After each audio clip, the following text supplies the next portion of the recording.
Boa tarde, pessoal. Hoje nós vamos falar aqui sobre redação, só que agora voltado para o Enem. O tema tratado hoje, preconceito linguístico. Redação 01. Vamos direto ao assunto. Introdução. Estratégia de abertura. São Tomás de Aquino defendeu que todas as pessoas precisam ser tratadas com a mesma importância. Ponto. Essa é a estratégia de abertura.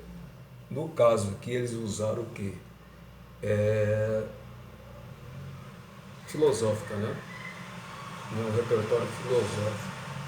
Mas lembrando que pode usar a área do direito, pode usar música, pode usar literatura, pode usar química, física, mas no caso aqui usou a filosofia. São Tomás de Aquino foi um grande filósofo, padre.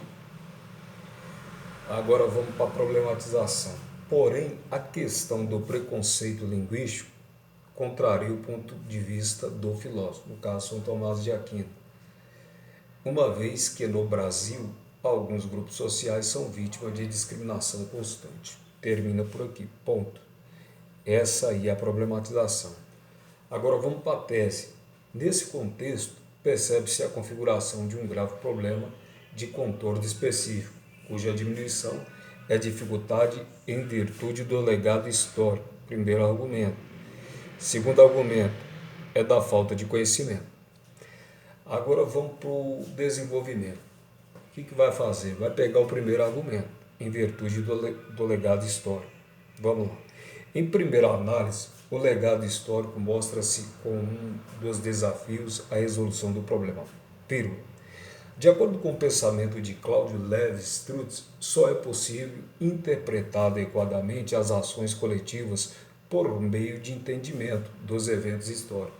Ponto. Aí, aqui é o tópico frasal. Agora vai vir a segunda parte. Eu tenho o tópico frasal, é o anúncio do argumento, e agora vai vir o repertório sociocultural, usando alguém de autoridade.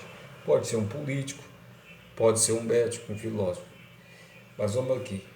Nesse sentido, o preconceito linguístico, mesmo que fortemente presente no século XXI, apresenta raízes intrínsecas à história brasileira, o que dificulta ainda mais sua resolução. Vírgula. Ponto. Agora vai vir desfecho. Portanto, para sua diminuição, é preciso romper com esse preconceito histórico enraizado na mentalidade social. Ponto. Esse foi o primeiro parágrafo do desenvolvimento. Agora vamos pegar parte por parte, peça por peça. Em primeira análise, o legado histórico mostra-se como um dos desafios à resolução do problema. Esse aqui é o tópico frasal. É só o anúncio do primeiro argumento. Agora, ela escolheu um antropólogo, Cláudio Lévi-Strauss, que é alguém de autoridade. Como ficou? De acordo com o pensamento de Cláudio Lévi-Strauss, só é possível interpretar adequadamente as ações coletivas por meio de entendimento dos eventos históricos. Ponto. Agora vai vir o quê? A conexão do repertório sociocultural com o tema. Vamos lá. Vai ficar dessa forma. Nesse sentido, o preconceito linguístico, mesmo que fortemente presente no século XXI, apresenta raízes intrínsecas à história brasileira, o que dificulta ainda mais a sua resolução. Ponto, vírgula, ponto. Agora vai vir a ligação, o desfecho. Portanto, para sua diminuição, é preciso romper com esse preconceito histórico enraizado na mentalidade social. Próximo parágrafo do desenvolvimento. O segundo argumento, que vai ser em virtude do legado histórico. Vamos lá. Além disso, outra dificuldade enfrentada é a questão da falta de conhecimento. Ponto final. Esse é o tópico frasal. Agora vai vir o quê? O argumento de autoridade, a comprovação desse argumento. Vamos ver quem ela escolheu. Nesse sentido, o filósofo Schopenhauer. Então ela escolheu Schopenhauer. E sempre fazer aquela pergunta, quem foi Schopenhauer? Um grande filósofo. E qual era a visão dele? O que ele defendia? Como ele enxergava o problema, mais especificamente o preconceito linguístico, que é o tema. Então vamos lá. Além disso, outra dificuldade enfrentada é a questão da falta de conhecimento. Tópico frasal. Nesse sentido, o filósofo Schopenhauer defende que os limites do campo de visão de uma pessoa determina seu entendimento a respeito do mundo. Ponto final. Esse é o argumento de Schopenhauer, a comprovação do argumento. Agora vamos fazer a ligação desse repertório sociocultural com o tema. Vamos lá. Isso justifica outra causa do problema. Se as pessoas não têm acesso à informação séria sobre o preconceito linguístico sofrido por alguns grupos sociais brasileiros, sua visão será limitada, o que dificulta a erradicação do problema. Esse aí é a ligação do argumento. Agora vamos para a conclusão. Conclusão, lembrando que vai ter que ter agente responsável, vai ter as vítimas, vai ter que ter a ação, o meio, vai ter que ter a finalidade. Então vamos lá. Portanto, para que a diminuição do preconceito linguístico, que é o tema, já fez a ligação do tema. Esse é o tema da redação. Preconceito linguístico. Passa a fazer parte da realidade brasileira, medidas precisam ser tomadas. Bom, esse é o tópico frasal.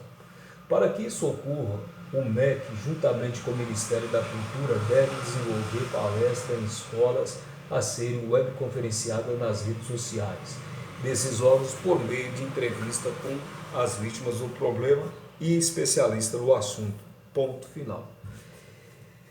Com o objetivo de trazer mais lucidez sobre o tema.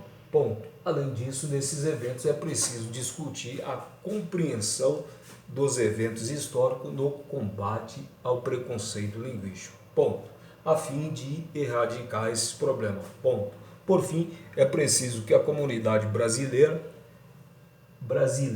olhe de forma mais otimista para a diferença, pois, como constatou Ana Andrade, a pluralidade é a lei da terra. Agora vamos analisar item por item. Portanto, conectivo, conjunção. Para que a diminuição do preconceito linguístico passe a fazer parte da realidade brasileira, medidas precisam ser tomadas. Bom, esse aqui é o tópico frasal. Para que isso ocorra, o MEC, juntamente com o Ministério da Cultura, deve desenvolver palestras em escolas a serem webconferenciadas nas redes sociais desses órgãos, por meio de entrevista com vítimas do problema. Agora vamos lá. O Ministério, para que isso ocorra, o MEC é um agente, juntamente com o Ministério da Cultura, outro agente, desenvolver palestra em escola é ação a serem webconferenciadas nas redes sociais desses órgãos. Aí o meio, né? Qual vai ser a ligação, qual é a ponte? Por meio de entrevista com vítimas do problema e especialistas no assunto, com o objetivo, aí a finalidade, de trazer mais lucidez sobre o outro que é o preconceito linguístico. Ponto final. Além disso, nesse evento é preciso discutir outra ação, a compreensão dos eventos históricos, que é o primeiro, que é o segundo argumento, no combate ao preconceito linguístico, que é o tema. Outra finalidade, a fim de erradicar esse problema. Bom, agora o desfecho. Por fim, é preciso que a comunidade brasileira olhe de forma mais otimista para a diferença, pois como constatou Ana Andrade, outro repertório sociocultural, Andrade, a pluralidade é a lei da terra. Valeu, se você gostou, deixa seu like, se não gostou, deixa o seu dislike, não se esqueça de se inscrever no canal, porque de qualquer forma você estará contribuindo para o crescimento desse canal. Valeu, uma boa tarde, tchau!